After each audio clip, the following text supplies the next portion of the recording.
All right, we are making lotus paste apple pie today. It's going to be a double layer. So lotus paste layer on the bottom, apple pie on the top with a crumble topping. We are going to talk about the filling right now. I would say you need about 7 medium large Granny Smith apples. We actually want the sour ones. I want, the lotus paste is pretty sour or sweet already. It's not overwhelming, but I love that contrast of a sour apple with the sweet lotus paste. So I actually have more than 7 apples here because some of them are smaller.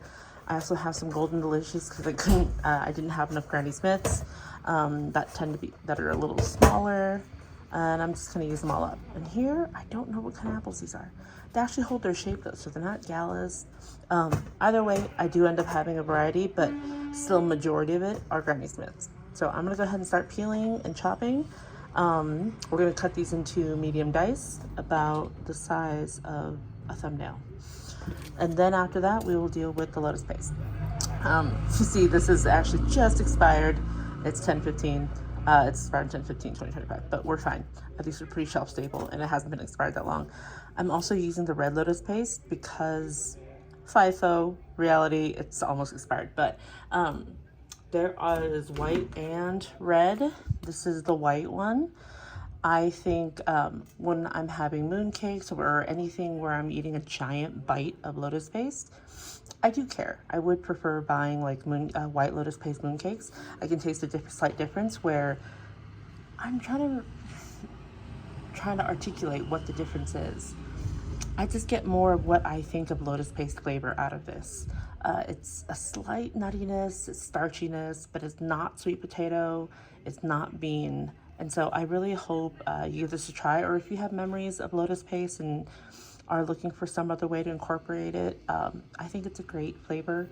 So I'm using the red one. I feel like it comes out exactly the same as the white when it's cooked inside of a product with other things going on. So we're gonna go with red. I did another post earlier too, just talking about different brands. This brand happens to have some white bean in it also, so it definitely has some bulk, but lotus seed and sugar are still the first ingredients. So I don't see any problem with using Sankyo, which is really broadly distributed. This brand I love, and this one doesn't have any other starches in there besides just lotus seed, which is great. So it's just lotus seed, sugar, oil, water. If you find this, it's wonderful. If you don't, you find this, it's also wonderful in baking and cooking. So don't hold back. All right, let's get started. Okay, I always like to have a full garbage bowl to work out of.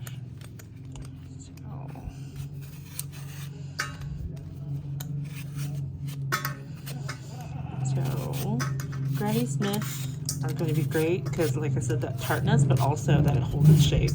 There's a reason why it is a standard for baking. There are lots of other apples that are also great baking apples.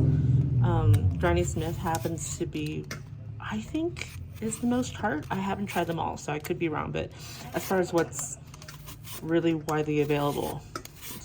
So I don't think I've ever been to an American store that carries apples that doesn't have Granny Smiths. So that's another reason why they're always a great choice. Also fairly affordable. So I don't know how you guys peel apples. I've just always done it this way. I do the top and the bottom, then I go down. And peeling's no joke. Sometimes I'm not paying attention or I'm trying to go really fast and I definitely nicked myself or peeled off a nail. Not fun, but just saying, be careful. And I love these peelers, these Y peelers. So yeah, definitely biased towards these. And you think about small apples, you actually get less flesh out of them. Usually the core and the seeds are about the same size in every apple, but then you get less flesh, right? So not only is it just inherently a smaller apple, but the core and seeds still take up the same amount of space. And I'm being not perfect. Sometimes there's a little strip of peel left. That's okay. I'm not anti-peel for all fruit, but most apples, especially baking apples, like this one actually, the peel seemed pretty thin. If I was making a pie with just this apple, maybe I wouldn't peel it all. But there are a lot of apples out there that have like a more thick, papery skin, and it doesn't break down at all while you bake. So it's just kind of like a constant bay leaf in your mouth. I don't know, maybe that's a weird analogy or weird example. That's the first one that came in my head. Something that's just firm and isn't the best texture or too contrasting with the rest of the dish, the bite. Like with peaches and plums, I never peel them. I love the skins and how they taste after, like once it's stewed or cooked in with everything. So yeah, depending on the fruit and your preferences. So maybe you really like the apple skins, or you know, there's a lot of nutrients and health benefits and fiber in skin. So again, you do you. If you want to keep the peels on, go for it. Just give them a good wash. And the other thing is, I don't really know if you noticed, but my apples are not perfect. They're not the most precious specimens. Some of them have been around for a little bit. They're a little dry, and that's what's great about pie making. You don't need the most perfect fruit at all. So unripe, ripe, you kind of make some calls on the sweetness. Oops, see, okay. Strips of sticker, not okay. Strips of skin, okay. All right, one more.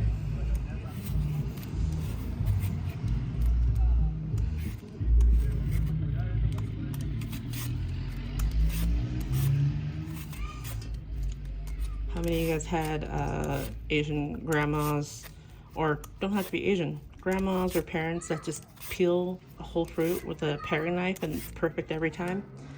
Yeah, I don't do that. I don't have that skill, especially when I know I have this. Maybe it's lazy, I don't know. I do look at it in awe though. All right. Whew. That was a lot of noise. All right, just my neighborhood window open.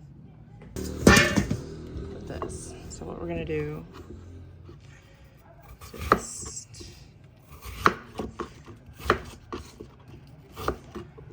I'm gonna cut a few of these. Ooh, that's not pretty, but we'll just cut those out. That's fine. Actually, yeah, that's perfect. So just cut out the brown parts. Maybe that part wasn't worth it, but it's fine. All right, so we'll see how this guy looks.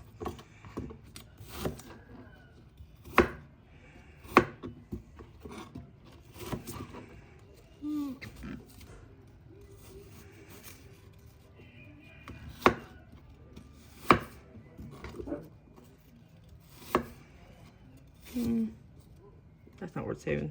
All right, don't have to try too hard. So there's that.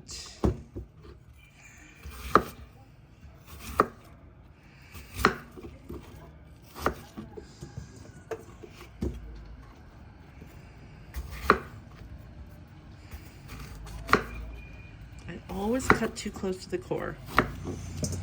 End up with a little bit of seeds. I'm gonna pick those out. But if you forget one or two, it's fine.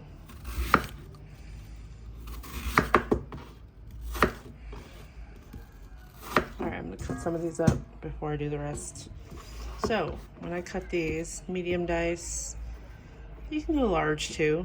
You can do about a medium. So it's a little larger than my thumbnail, but it could be more or less. It could be a little smaller, but I would say that's the maximum I would go large-wise. So, this apple filling is actually going to get a little pre-cooked. So, honestly, the size isn't as important for them to be completely perfect, because we'll see how soft they are. We're gonna be the ones to judge when they're ready in a stovetop, on the stovetop, before they go into the pie.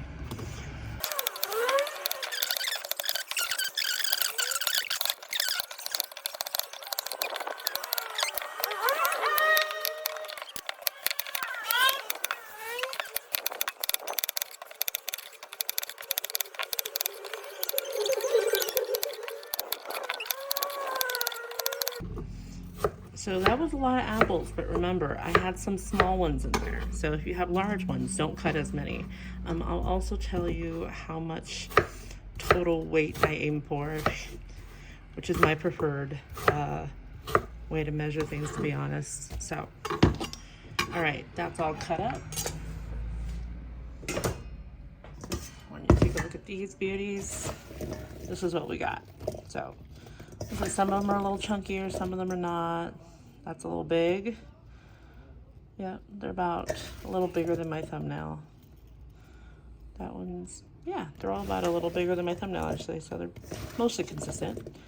If you have some that are smaller, that's fine. They'll just break down a little more. All right? You got the idea. All right, so I'm actually gonna weigh these because I wanna know how much we got. And then we will start adding some very, very simple seasoning.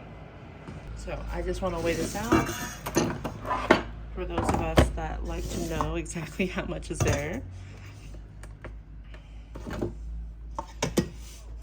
Alright, I usually aim around 800 and 900 total, so a little more or less is fine. We're already at 904. We'll leave it at that. I could add the rest. Ended up at 950-ish. But again, I usually aim for 800 to 900, but this is fine. I might pop a few in my mouth as we're going, so we're gonna end up around 900 anyway.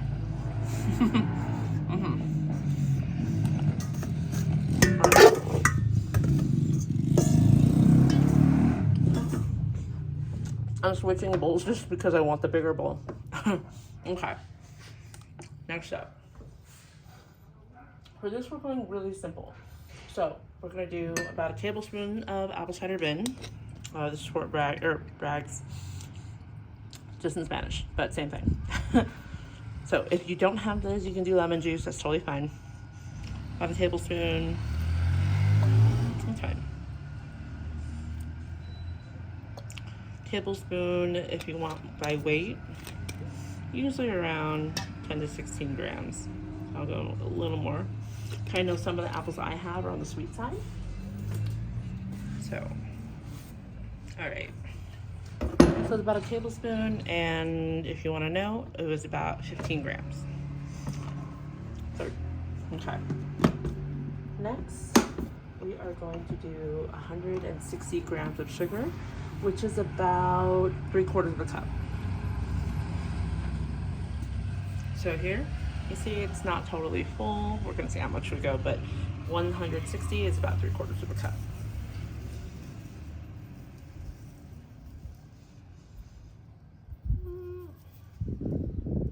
There you go. Yeah, so still a little bit left.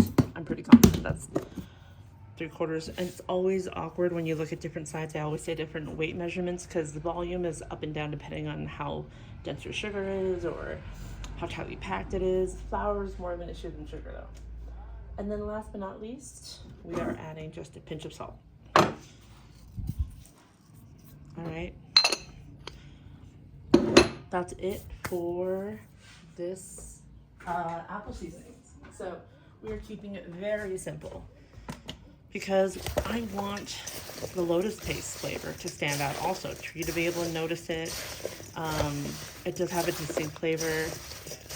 We are just doing the basic dressing for the apples.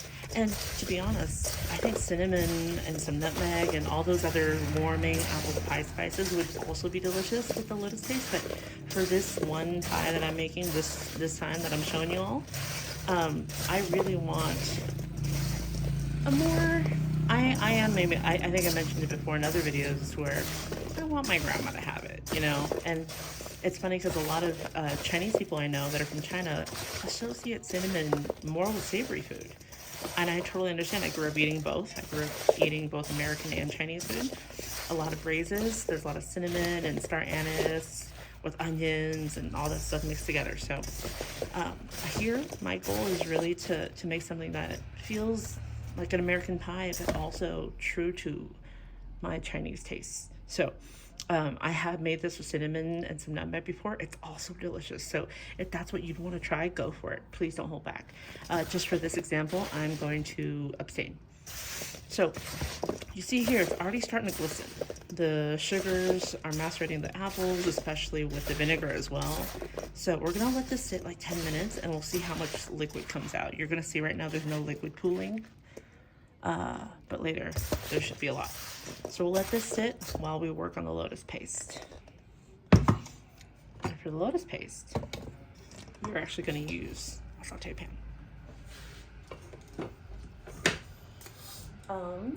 Like I said, we're using this guy. More, I want to show everyone that the red lotus paste is totally acceptable, tastes amazing. Don't hold back if that's all you can find. I'm looking for a pair of scissors. But what we're gonna do is actually dilute this just a little bit. So naturally, this product is pretty oily. It's sweet and oily and dense. It is a very dense mouthful.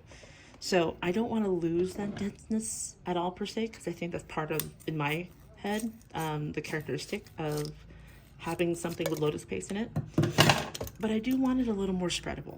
So I am going to melt it down. It doesn't really melt, but like dilute it a little bit. Most of these packs are 500 grams here. I'm using 250, about half a pack. So I'm just gonna go half. More or less is fine. So take out half of that guy. I do have this on a scale. I'm a little shy. I'll just go ahead and do the rest. I'm at 230 right now.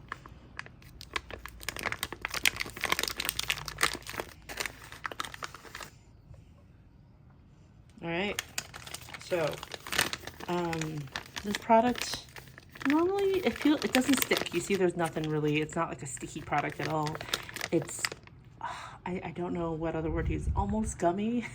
Doesn't sound appetizing, but it really is.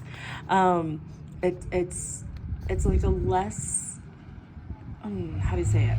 Less gelled, less firm, almost for comparison like a Swedish fish bite, which for Swedish fish, it's not gelatin, it's also a gum. This has no, theoretically it has no gum. It's mostly starch with the lotus seed being the main part and then some white bean. The rest of it is just a little bit of cornstarch and the rest is oil and glucose and sugar. So I want to show you how this feels like to break up. So this, it's like sticky Play-Doh, slightly sticky. It doesn't like come off on your hands, but you do feel like a sticky slick on my and I haven't played Play-Doh in a while, so I don't remember it having that much residue unless it's like really warm. So we're just gonna like make this smaller because breaking this chunk down will be hard. And when you get into it, I'm just going to peel off pieces so that it's easy to melt and break down. You see what I mean? It's very moldable and malleable. And yeah, Play-Doh. I can eat chunks of this though. I'm that person. I mean, I compare it to my friend that can eat like a jar of Nutella. So this is not the only thing I'm addicted to. There's lots of things, but this is definitely one of them, especially since I feel like it's an underdog. So much hate on lotus paste sometimes, especially when mooncake season comes around and everyone's like, ugh, it's so sweet, and I don't think, I mean, it's not as sweet as honey. It's not as sweet as many desserts. I think the thing is that in the application of a mooncake, you're just eating a giant mouthful of it, right? And you're not supposed to eat a whole mooncake. You're supposed to eat like an eighth of it at a time. Think of it more as candy, right? It's just a giant chunk of this with a very thin wrapper. So I'm here to hopefully help people experience lotus paste in a different way. And, you know, as I think about the fond memories I have of it, one thing that has driven me crazy, and I've given up on ordering things with Lotus paste in Chinatown, is that it's really easy to adulterate because like the starchiness, right? Even this product has some white bean in it. But in Chinatown, I used to get White Lotus paste buns, and I love the bite into it. When you bite into it, you get this texture in my teeth. But now it's very starchy and loose because they, most places, and I don't blame them because Lotus paste is, Lotus seeds and Lotus paste are expensive relative to other products, is they put sweet potato. So you can see the coloring and everything, like it's very easy to incorporate. And we're gonna make a quick move. Actually, I'm gonna set that aside for a little bit while I prep the rest of the ingredients that we need. Might as well. So here, I actually have, this is a product in Mexico, but you can use half and half at home. I've definitely used fresh half and half in California to make this pie several times, so it works. But this is a half and half here that is shelf stable that I happen to have. And we're gonna aim for about 80 to 100 grams. It's funny because this product comes out like sour cream, but it's not. It's about 16% fat. So yeah, I'm gonna aim towards 100. All right, I got 100 grams of that. So we'll keep this ready. And then the other thing that I wanna keep ready so we don't have to do later is a cornstarch slurry. That'll go into the apples and you'll see what I mean.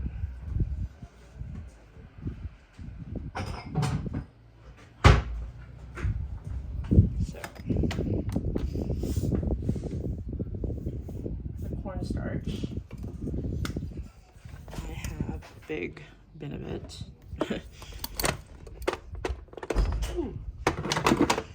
We're doing about 26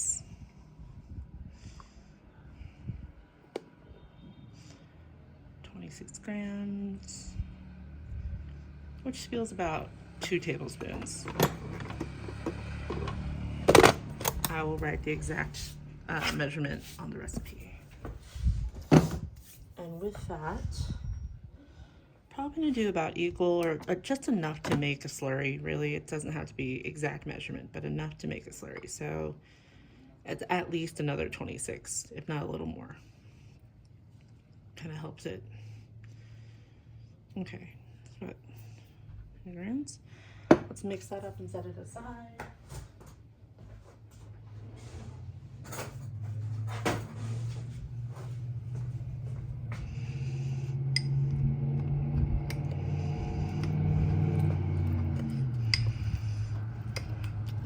I used to love playing cornstarch slurry. If you've never done it, you should do it. Just mix this up and go nuts and like keep playing with it. I think it's a stress relief.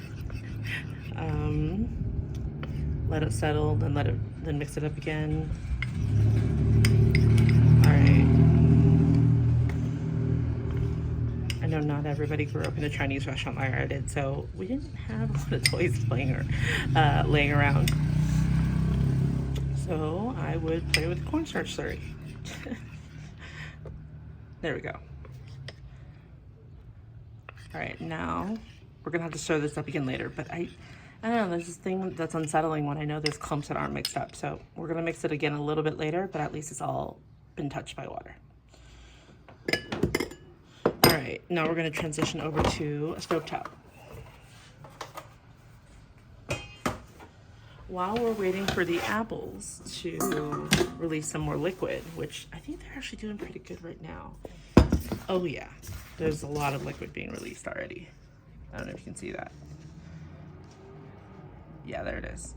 I'm just gonna let that sit. It doesn't have to, I think it's ready to cook, but we're gonna go ahead and cook off the Lotus paste first and dilute that, and then we'll cook off the apples. I like that sequence just because I can use the same pan. So I'm just scraping some of the sugar off the side. Get that back in there. Okay. All right, let's move.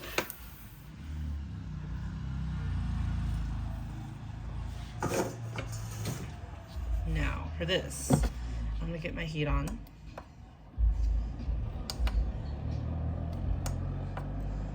And I'm going for hot. I'm going on medium high. And this was a cold pan, so we're gonna wait for it to get hot. And this is induction as well, so it should get hot pretty quickly. I don't have an induction anymore here. I have a gas burner. I never knew I'd miss induction so bad. It's just so efficient. So for those of you guys hesitant about induction, I just miss it a lot. Because the speed, man, boiling water, cooking, once you get used to it and not burning your food, it is just nice. So while this gets hot, the reason I broke these pieces up is because it won't just melt. It's not like gelatin where it's warm, it'll just blob out. It's actually pretty solid still, and it's not gonna melt. When I say melt, that's actually the wrong word. I just want it to heat up and get a little more loose. So it's starting to get hot. You'll start to hear it sizzle a little bit. So see how I'm pressing on them? I'm just gonna be pressing on them to heat them up. Oh, I hear it starting to sizzle. So if you're not an induction burner, it might take you a little bit longer to get your pan hot. Just whatever time it gets your pan hot. So see how it's getting malleable? All right. And remember, there is a lot of sugar on here too, so it does burn, but it takes a lot to burn. So I'm gonna move a little quickly. You can turn your heat down, but I'm just trying to get these to at least all gotten hot. There you go. Ooh, and I smell it too. It smells malty. Is that the word? Malty and nutty and caramelly a little bit, just light, not heavy caramel. Yeah, there's something,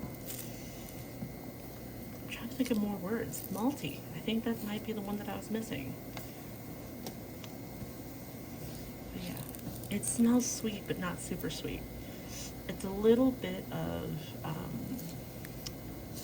I don't know, maybe it's in my head, but I imagine like a little bit popcorny, no butter though. Malty, popcorny, very minimal though. The popcorn would be maybe like a very, very low notes. So yeah.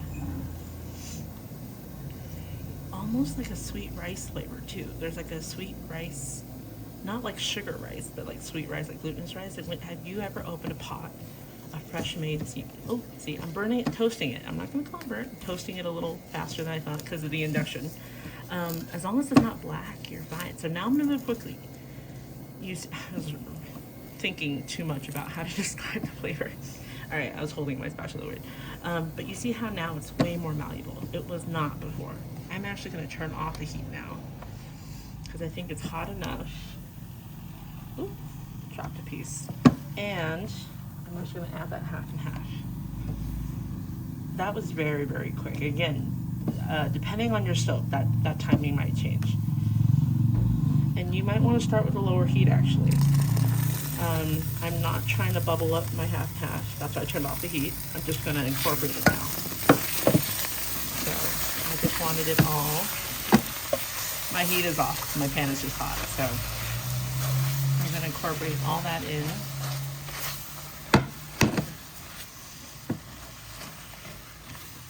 It will. Just keep mashing it in. If you need to turn your heat back on, that's totally fine as well. I know it looks like a mess. It does. I understand. But believe me, it'll get in there. Remember, these are starches. So,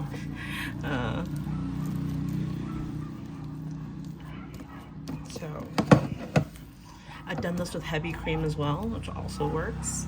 I think I prefer half and half though, because it's not as fatty and oily, but it still gives it a creaminess. With whole cream or with cream, sometimes you start seeing a little more oils come up later when we're baking, and the extra fat also, if you're not careful, can burn, can start frying your crust a little. You'll notice. Okay, see, look at this. Okay, it's not totally smooth, and that's on me, which is totally fine. The reason is because I toasted it a little too hard in some bits. So, but it's not burnt.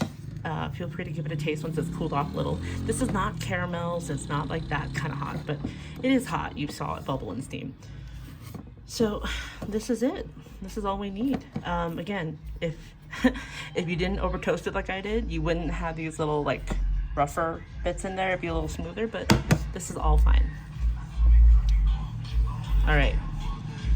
Let's see how it's almost like a thick dulce de leche texture now. And this is in its warm form. It'll seize up again and once it gets room temperature. So I'm gonna get a bowl and put that in. Actually, I think I'll just mound it on top of the half and half bowl that I just used. In order to do that, I'm gonna clean this out, incorporate it all. Saving a bowl, I know. Great lengths to save from washing one bowl, but just so I don't have to leave. Oh, I love playing with this though. Okay. There we go. So I'm just gonna put this and set it aside. We're done with that.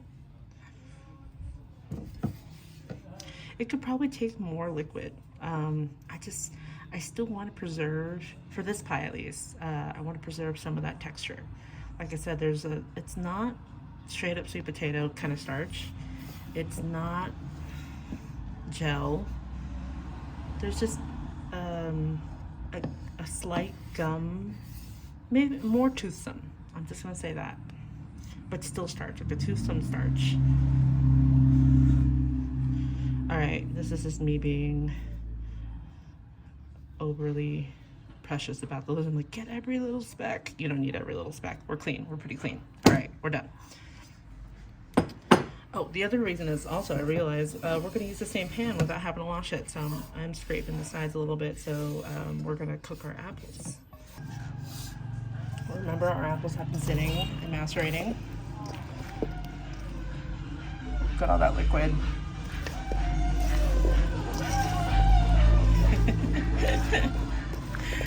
Oh, the neighborhood.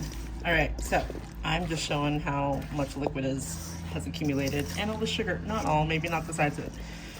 Most of the sugar has melted. So we're gonna turn, it doesn't matter, the pan's hot already, so we're just gonna dump this in here. Again, I'm kind of that weirdo that just wants to scrape every bit. Watching someone clean out a bowl without a rubber spatula drives me insane. And that's probably because I was taught to do that and would get in trouble if I didn't. So now it's a tick of mine.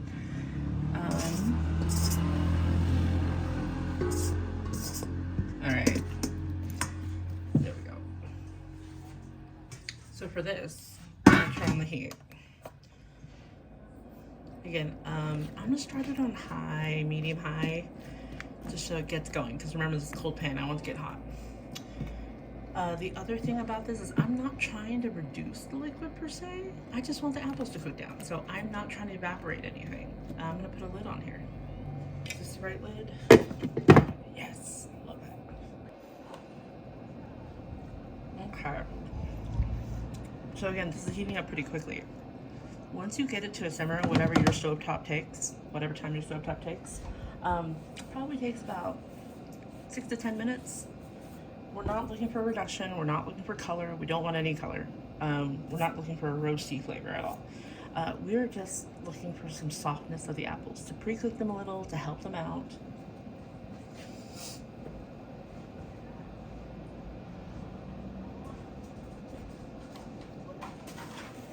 And the reason we're pre-cooking the apples is because the Lotus paste is, again, like I said, sweetened already, got a lot of sugar. So for that to cook and get hot at the same time as the apples are done, I don't want the Lotus paste to start burning the bottom. That's also the same reason why I chose for a dice instead of a chunk. I generally like large wedges or thick, like medium thick sliced apples for my apple pie, but in this instance, I think this is perfect. I did try all those options first and failed. You could still go for a medium chunk or a medium slice if you, again, pre-cook it like this, so that's still possible. It's not like it's not impossible, but I found this to be easiest. So it's already simmering. I'm gonna give it a stir just so it cooks evenly, because the apples on the bottom will cook faster than the ones on top, right? So just gonna stir this once in a while, but it should take about 10 minutes. These are still pretty solid. Whoop. Oh shoot, lost one. Okay.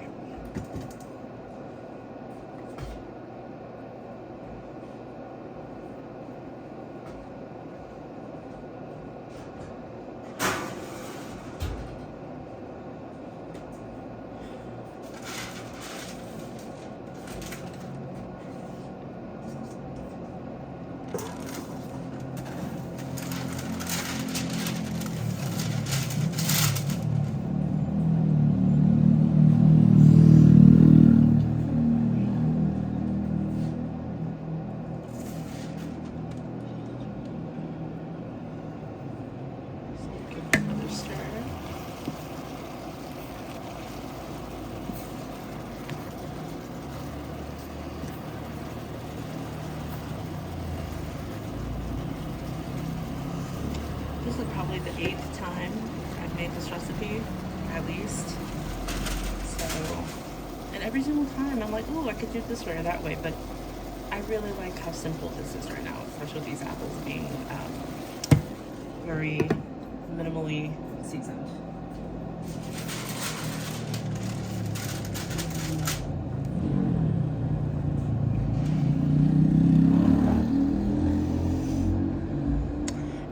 Didn't forget about the cornstarch. We can talk about that for now. Remember, we had this cornstarch slurry on the side.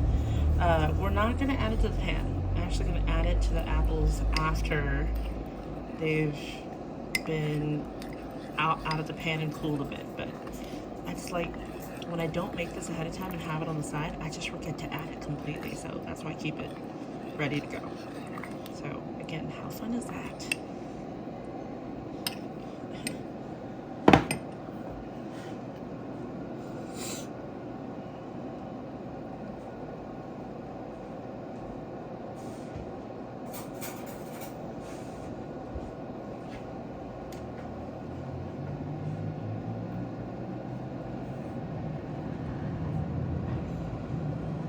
It smells so good right now. It smells like pure apple essence. Tart apple essence, probably because of the vinegar. Yeah, it doesn't smell very candy-like, where I think a lot of commercial apple goes to.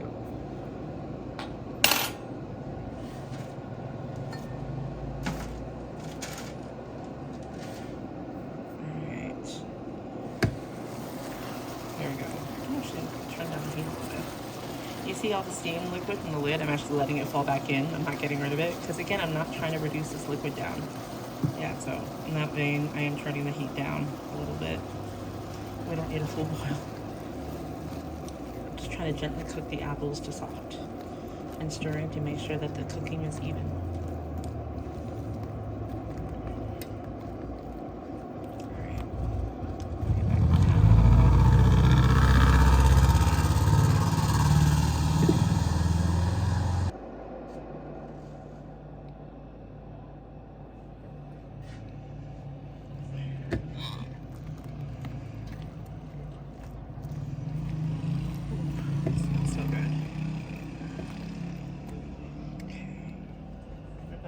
Piece.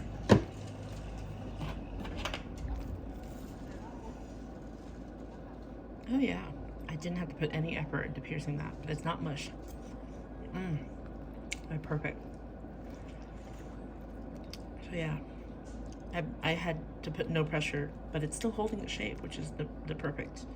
And if you, oh, see, this one's a little firm, but that's fine. We'll give it another minute.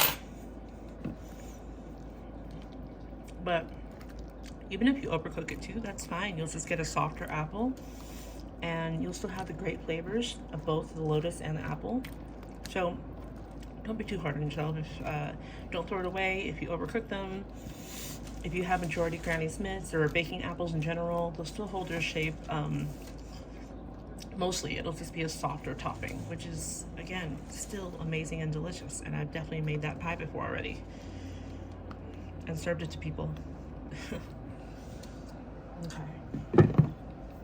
We'll give it another minute or two and then we'll be ready. Okay, I think we're ready. Ooh, lost my grip. See how they get a little bit more translucent? And these are still gonna get baked again, so they don't have to be all perfectly cooked. I'm gonna call it. And turn off the heat.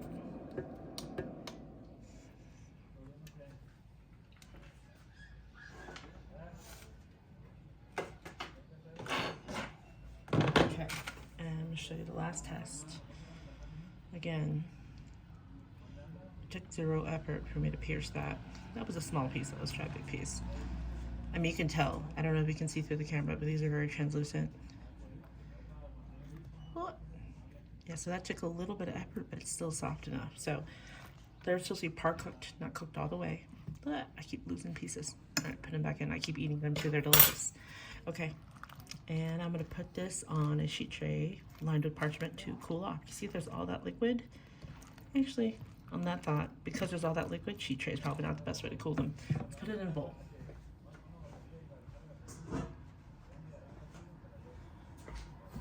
We are going to put that back in the bowl they were in. We're gonna stir the cornstarch in that we have ready to go. Again, remember, off the heat. And preferably not in a super hot pan either. So I do like to take it off the hot pan as well, not just off the heat. And hopefully it's just not another bowl because it's the same bowl that I started with. Just making sure this is well mixed. I swear I'm not playing right now, I'm just mixing it well. Although I'm not saying it's not fun, silly me. Okay, this is a pretty thick slurry. Okay. There we go, it's a little more fluid now.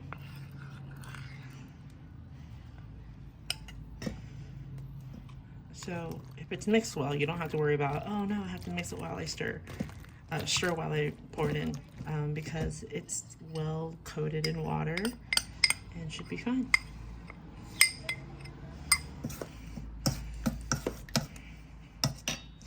And I'll even scrape it a bit. This is my habits. Okay, so you see, this liquid, or this cornstarch is not cooked. It's still liquid. If it was fully cooked, it'd be really, really thick. And now we'll let this cool.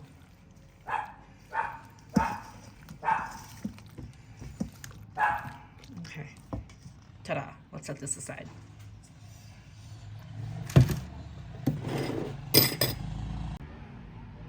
All right, we have our par-baked crust. And remember the Lotus paste? It literally fluid when we were cooking it when it was warm, but now it's pretty solid, but still pliable. So, you know what? I might just use my hands to flatten it out. Or here, let's just do that. Actually, for this, I really like using a spoon. I want something a little firmer, metal. Scrape the rest of this out.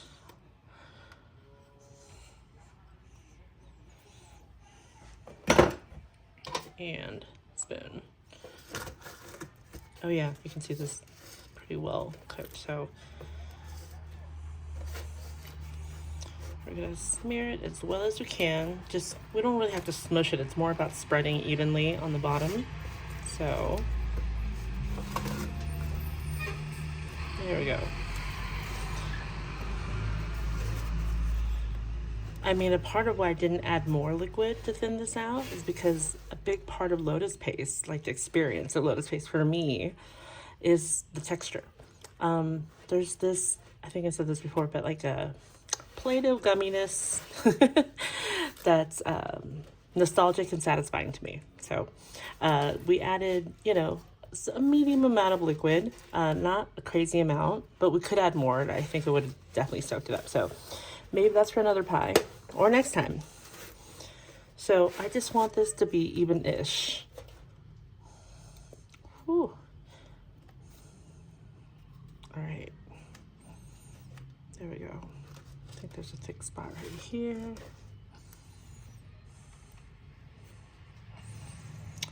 hard part about this is I don't want to crush the edges we have of the pie crust. All right, yeah, I think we're good. You don't want any one slice of pie to have more than the others, but it'll all be fine. All right, I'm gonna lick the spoon. Okay, done. Oop, even it back out. All right, so that is our spread Lotus paste on the bottom, and now here's the apples. So here, remember we added the cornstarch at the end. We didn't cook it, but it did cook because the apples were hot when we added the cornstarch slurry. So here it is. It's still a little steamy. So I'm just letting off some of the steam, but it's fine because we have that Lotus paste and the crust is perfect. So I'm gonna go ahead, just make sure it's well distributed. If there's any cornstarch gluck on the bottom, and pour this over the top. And so both components are mostly cooked. I think the cornstarch could use a little more cooking out, but in general, not that much. It's already partially cooked. And then the apples are pretty set. They're gonna break down more, but it's fine if they didn't. So I'm gonna scrape all this in here. The oven is already preheated to 375. Scrape off all this extra thickening stuff.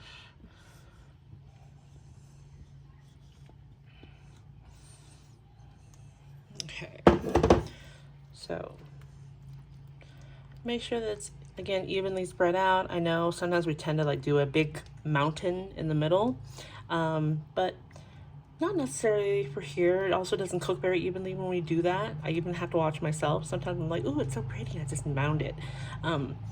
But it is nicer to have an even surface so it cooks well and the heat penetrates evenly. All right, there. And last but not least, do you remember the crumble that we made, the simple brown sugar crumble? I'm just gonna sprinkle some on top. I might just do a fistful. It gives it some nice crumbly texture and sweetness. 2 fistfuls.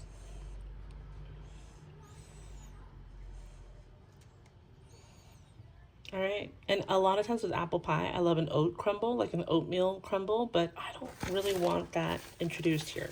I prefer a simpler one, so. Okay, I lied, it was 2.5 fistfuls, whatever your fist size is. All right, there we go. We're gonna put this in the oven.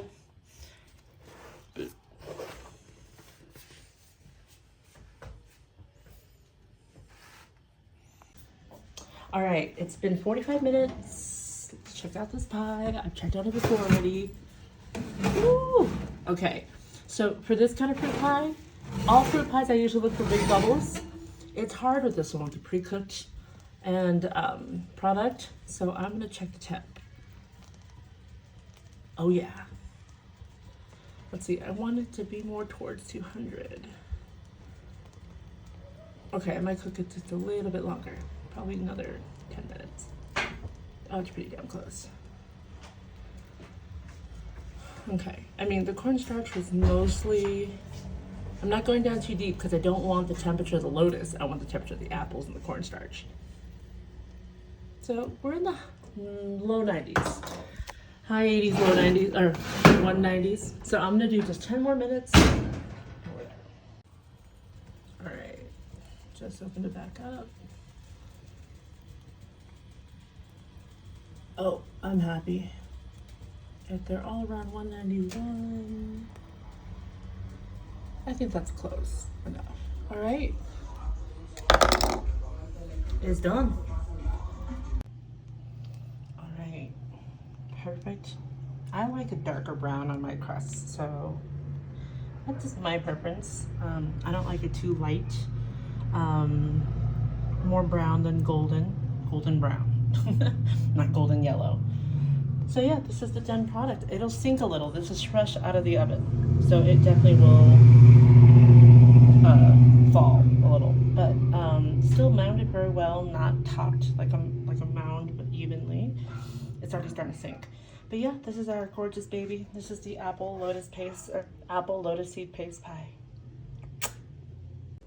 All right, this is the final rested apple lotus seed paste cake, pie. So I'm gonna slice into it. You can see it's totally cold, so I can handle it. I like a dark golden brown all over, and I have this on here. Oh, this is what I use for as a hot plate, but it's also a little greasy on the bottom. So, all right, I'm gonna cut into it. Let's see. And I want you to see how like the pieces of apple are peeking out a little bit. All right. The crumble is sandy and firm. You hear that crunch? I don't know if you heard that crunch. Let's see.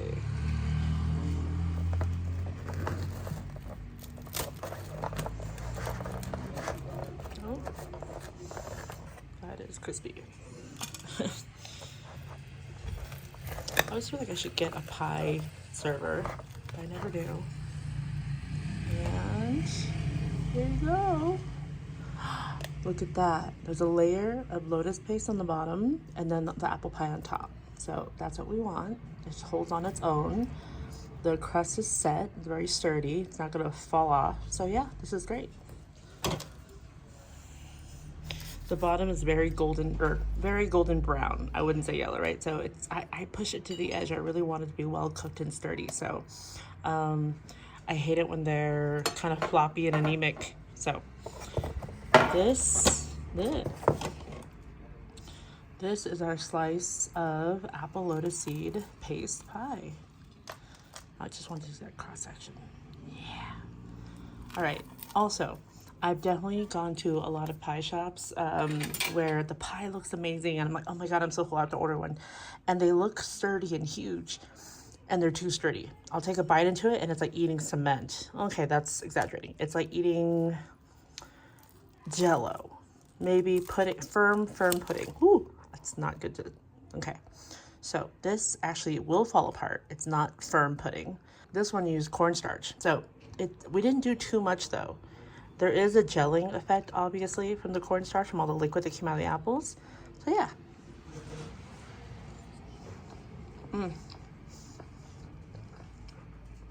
The apples still fall apart in your mouth. And the sandy crumble topping is almost like an extra sandy cookie on top. So I love it. Yum. Okay, hope you enjoy.